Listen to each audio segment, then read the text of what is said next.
Welcome to Kenton Teaches. Enjoy the video. You have the essentials already. App installed and permissions granted. First, open Super Status Bar and pick a preset to avoid breaking your layout. This creates a safe baseline. Once you have a saved profile, make sure to enable overlay and notification access so the bar can draw and show icons. Next, tap the profile to start customizing indicators and quick tiles, move deliberately, and save changes often so you can revert if a tweak misbehaves. Now focus on the middle work, visual and functional adjustments. Change height and opacity for readability, small steps like 0.5 make a big difference, then set padding so nothing overlaps app UI.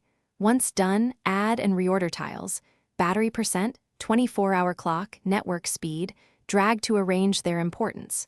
Also configure conditional rules to show or hide tiles based on app time of day or battery level so the bar stays contextual and uncluttered as you use the device.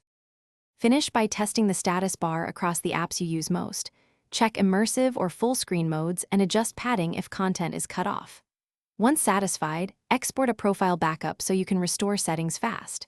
If something breaks, icons missing or no updates, first revoke then regrant overlay and notification permissions, restart the app, and reload your profile. If the problem persists, clear the app cache and re-import your exported profile. That usually resolves corrupt state issues. Thanks for watching. Please subscribe if this video was helpful.